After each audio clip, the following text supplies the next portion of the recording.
The 2019 Game Developers Conference will feature an exhibition called Alt.Ctrl.GDC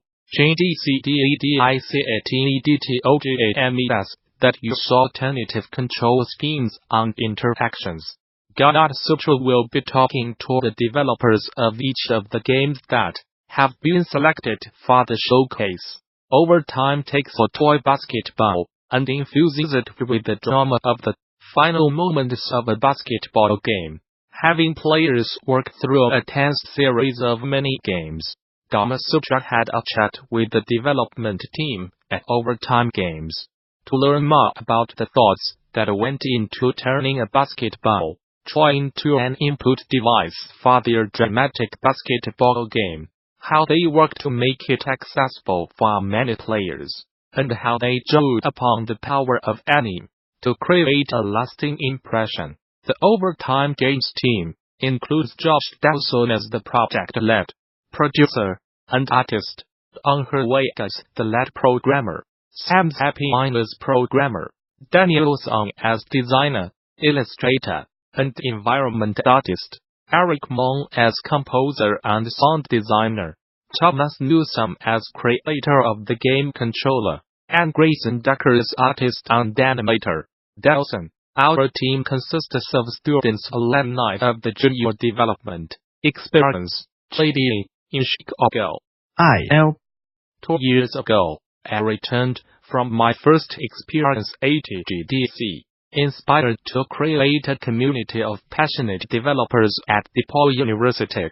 The goal was to bring students, alumni, and faculty together in order to one-day showcase at the Game Developers Conference, DD. Now we have achieved that and have become an amazing resource that offers studio teams, industry mentor speakers, development workshops, game jams, and showcase opportunities. Zapiain, the way I would describe it is taking a toy basketball game that one would find at any toy store, and having that action translate to a virtual game. For example, if I moved left with the knob on the toy, it would move my character to the left in the game. We try to keep the controls similar for each game, so it would be easy to jump into each one. Newsome, as the controller developer, I used the Arduino IDE to program the keystroke inputs coming from the controller. For the physical device, we used the basketball toy, of course, placed atop a base of wood, and wired to an adapted Flora microcontroller, which is what we had on hand. The handle input comes from a rotary encoder attached to a belt, and a simple button is inside the handle. Moen, the software I used for audio was Studio 13 Artist. The game itself is made in Unity.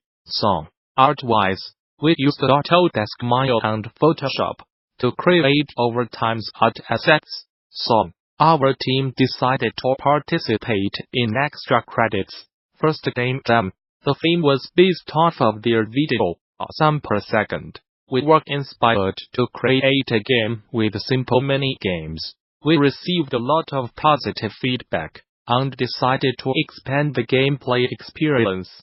Herweg, after the game jam, we decided how we wanted to proceed with the project. That we were joking around about really outlandish things that we could do with the game. One of those ideas was, what if we used an old basketball to play the game? So, we went to the idea realization lab, talked with our friend Newsome, who said it would be pretty simple, and he became part of the team.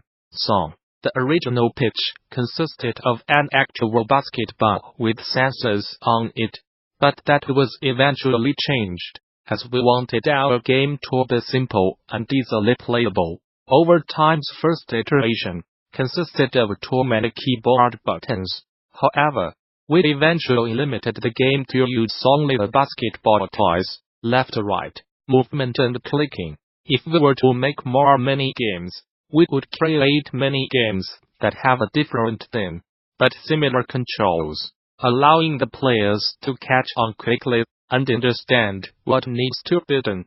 The end goal is to have players learning how to play the game just by watching the person in front of them for a few seconds. Delson, I have always found the over-exaggeration in anime interesting, so our game incorporated that idea. Since we were trying to make every second dramatic in overtime, we designed the simple gameplay to mimic a Warioware-like experience. Its format worked to bring tension to our players, similar to the climax of an anime battle. We then split each moment of a basketball match into a micro-game to ensure that each moment felt tense, diverse, and exciting. Moen, for me, the music audio feedback is what allows overtime to capture the tense moment of drama. I wanted the music to really build up to a climax once the player hits the final dunk. So, for the last 15 or so seconds, I increased the scale and made the game as top-notch as possible. To take this a step forward, Overtime is partnering with industry-wise actors, Brandon Fague and Aryn Rozelle to make our characters even more dramatic. Along with that, we are currently making an anime opening and an end credits sequence, with musicians learning a sitting UkeWithNix to satirize anime tropes in modern entertainment. We want players to feel as much positive tension and accomplishment through the feedback of their actions. Regardless of how they play our game, they are always rewarded in the end. Herweg, I think that unique controllers bring a sense of novelty that gets lost on a fun game with just a regular controller. It can sometimes come off as gimmicky, but I think that it does add another layer that surpasses a controller keyboard game. Zapiain, Patrick Curry, taught us how to use his shark fin theory when brainstorming games.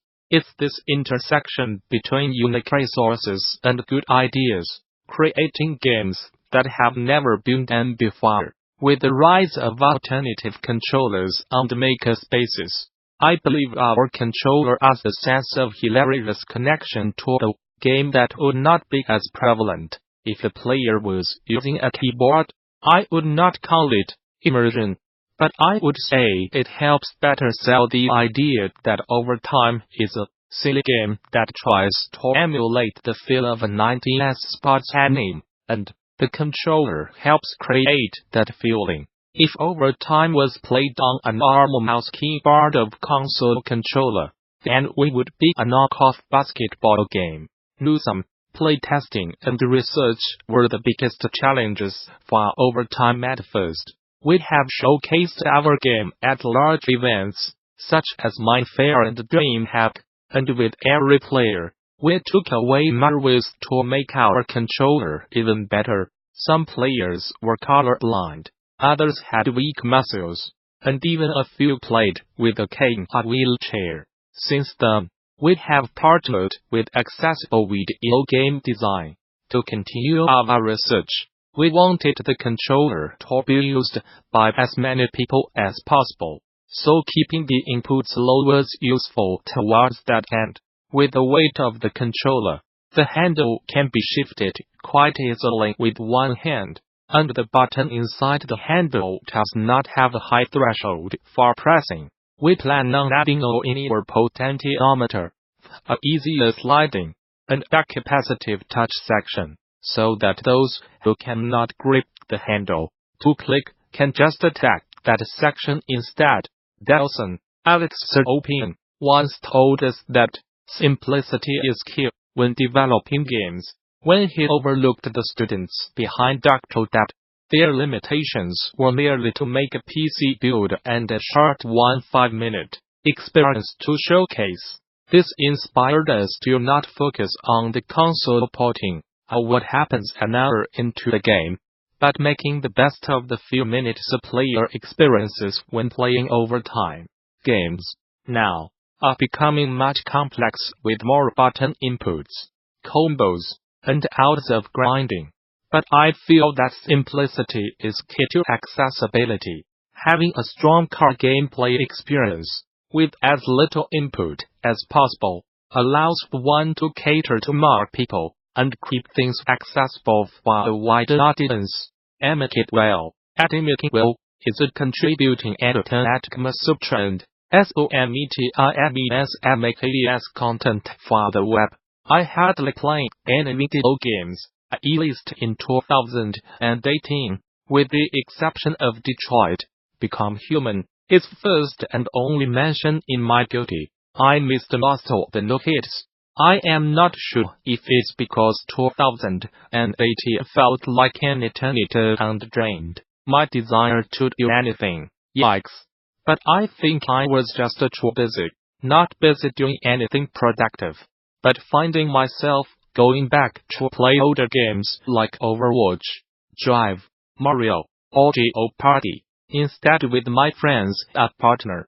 I gravitated toward games with a social aspect. This past year's insert was my first full year working remotely for Gamasutra. Adjusting to a different schedule than your peers is difficult at first.